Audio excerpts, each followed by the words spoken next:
Folks, hey, good morning. Uh, this is a pretty simple concept, and I hope it doesn't go lost on folks that get wrapped around the axle with all of the, like trying to politicize or put narratives and everything in there. Because I get it, right? The global warming and all of the arguments about you should go lower your carbon footprint and all of that can get kind of pretty intense with feelings, and there's a lot of distrust going on in that conversation. But on the other side of the equation is waste not, want not. Every day, all this solar energy comes down to Earth, and we can either use it or we can't. We can use it. We have the technology to use it. We refuse to use it at this point. That's the bottom line. The bottom line is it is here. We have the technology to use it. It's now just somewhere in a stack of priorities. I have today my come on, buddy, come on. I have today my sister's buddies. She had to take a trip out of town, so I've got some visitors today.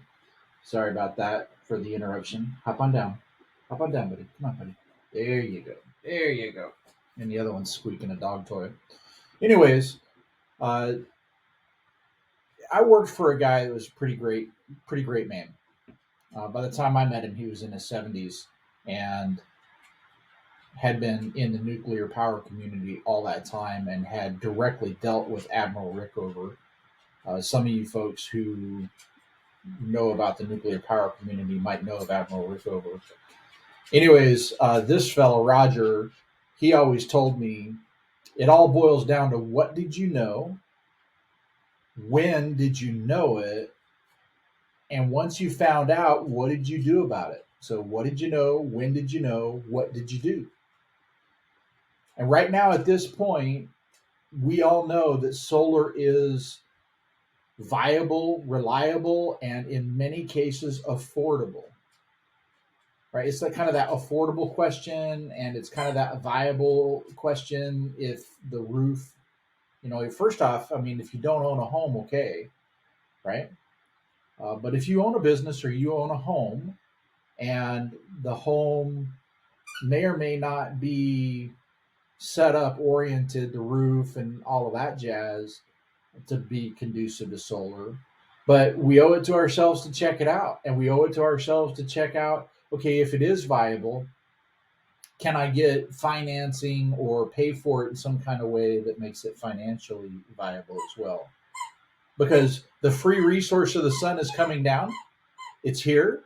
And if we shifted over our consumption from something that we have to go and dig and mine and pump out of the ground or dig out of the ground and then transport somewhere and then centrally burn it, centrally convert it to electricity, and then distribute it across the grid, so we can shift away from that and have distributed power being generated on all of these different homes, increase the reliability of our grid, and save that oil, save that coal, save that for other things that maybe solar and wind power aren't conducive to. We owe it to ourselves as a country and to as a city to look at that. And the only other thing that I might add to it is before folks get too far down the global warming is baloney, because it's really kind of like a lot of data out there and it's hard. Well, which way should I believe? I say in Tucson we need only look for no further than the fact that if a car is 3 or 5 years old or whatever, it has to go get emissions tested. The smog from the internal combustion engines here in town is so bad that the government forces us to go get smog tested. We don't need global warming. We just need to get the smog out of the air. Guys, thanks for sticking this far. Click the link and you'll go see the email. Maybe you'll subscribe and maybe you'll hook a brother up with a like on the video. Thanks. Bye.